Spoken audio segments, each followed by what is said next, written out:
जी महाराज भगवान की शरण में चले गए। इसीलिए देखिए एक बात, जो भगवान भी भगवान की शरण में जाना चाहते हैं, जो भगवान भी भगवान की पूजा करना चाहते हैं, भगवान की भाव भक्ति पैदा करना चाहते हैं, तो हम और तुम्हारी तो औकात नहीं है। हम तो भगवान के चरणों की धूल के कण के बराबर भी नहीं, लेकिन ये जीव अहंकार में मरा जा रहा है कि मैं ये नहीं करूंगा, मैं उसके यहाँ नहीं जाऊंगा, वो तो भीम करा रहा है, कि वो करा रहा है, कि कमेटी करा रही है। राधे राधे। अरे मैया, न तो प्रधान जी से कथा को करा रही, न कि कमेटी कथा को करा रही। अगर कथा को कोई कराने वाला है तो मेरा गोविंद कराने वाला है। कथा को कराने वाला है तो सिर्फ और सिर्फ मेरा गोविंद कराने वाला है। और आप सोच रहे को हरिओम जी कथा कर रहे? नहीं, हम नहीं कर रहे कथा। अगर कथा करने वाला कोई है तो वो भी सिर्फ मेरा गोविंद है, बस और कोई नहीं। इसीलिए सब जो भी कृपा है सब मेरे गोविंद की कृपा है। आई बोलिए गोविंद भगवान की, बोलिए नंद कंद भगवान की जय जय श्री राधे श्याम। आज ब्रह्मर्षि नारद जी कहने लगे, ध्यान से सुन, बड़ा सुंदर बड़ा मार्मिक प्रसंग है। इन बच्चों से पूछ जाए कहां लेके जा रहे हैं इन्हें। आइए, तो कहने लगे कि एक बात बताएं प्रभु, कोई बात बताएंगे कि ब्रह्मर्षि नारद जी को दासी पुत्र क्यों कहते हैं, और नारद जी का नाम नारद जी कैसे पड़ा?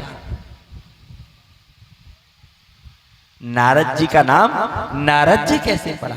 और उनके तदुपरांत देखिए, आपको ये बात न सोचे कि ये तो सूक्ष्म में बता दिया गुरुजी ने। हम सूक्ष्म में क्यों बताते हैं?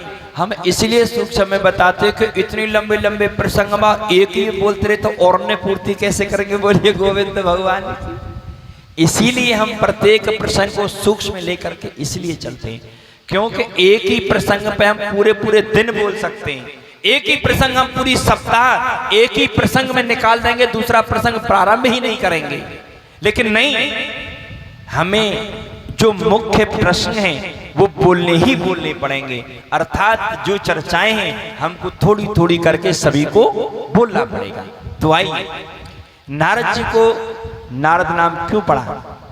जिनकी बात नारद, जिनकी बात को कोई भी देवता रद्द न कर सके, काट न सके, जिनकी बात को कोई न काट सके, रद्द ही न कर सके, उन्हें कहते हैं नारद।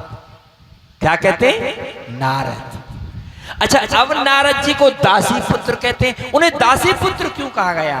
तो ध्यान से सुनिए।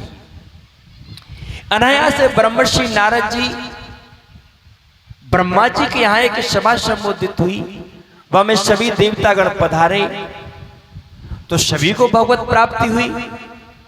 लेकिन ब्रह्मर्षि नारद जी एक ऐसे थे कि जिन्हें भगवान के दर्शन नहीं हुए। अब भगवान के दर्शन नहीं हुए तो नारद जी बड़े परेशान रहते थे। तो ब्रह्मा जी से एक प्रश्न किया नारद जी ने कि हे ब्रह्मदेव, एक बात बताएं, यहाँ पर जितने भी देवतागण बैठे हैं सभी को भगवान के दर्शन हुए, सभी को भगवान ने दर्शन दिए, लेकिन हमें आज तक भगवान ने दर्शन ही नहीं दिए। तो आप हमें कोई ऐसा वरदान दें जिससे हमें भगवत प्राप्ति हो जाए, अर्थात भगवान के दर्शन हो। तो ब्रह्मदेव मुस्कुराए और कहने लगे, हे मुनिराज, इस जन्म में आपको भगवान के दर्शन नहीं हो सकते। इस जन्म में आपको भगवान के दर्शन नहीं हो सकते। जब इतनी बात नारद जी ने सुनी कि इस जन्म में भगवान के दर्शन नहीं हो, तो नारद जी को क्रोध आ गया। अरे ये क्या बात हुई? हम आपसे वरदान मांग रहे, तुम कह रहे हो कि इस जन्म में तुम भगवान के दर्शन हो ही नहीं सकते। क्यों नहीं हो सकते? आखिर क्या कारण हुआ? उन्हें क्रोध आ गया।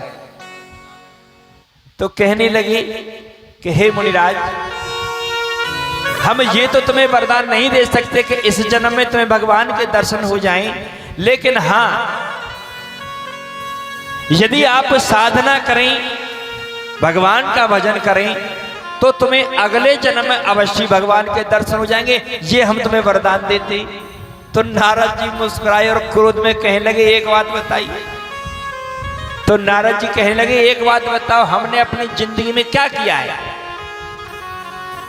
तुम एक बात बताइए ब्रह्मदेव, हमने अपनी जिंदगी में किया क्या? हमने भगवान को ही तो नाम लिया और सुबह से शाम तक हमने बालक नहीं, बच्चे नहीं, घर नहीं, परिवार नहीं, हम सुबह से शाम तक भगवान का गुणगान करते, और इतने ऊपर तुम कह रहे हो कि भगवान का भजन करो। तो ब्रह्मा जी कहने लगे हे नारद, आप इसको भगवान का नाम कहते हैं कि यहाँ का संदेश वहां पहुंचाया, वहां की राजगुस्सी वहां पहुंचा दी, नारायण नारायण कहते, क्या यही एक भगवान का भजन है? यही एक साधना है? नहीं, ये साधना नहीं है, ये तो आपका कार्य है, ये तो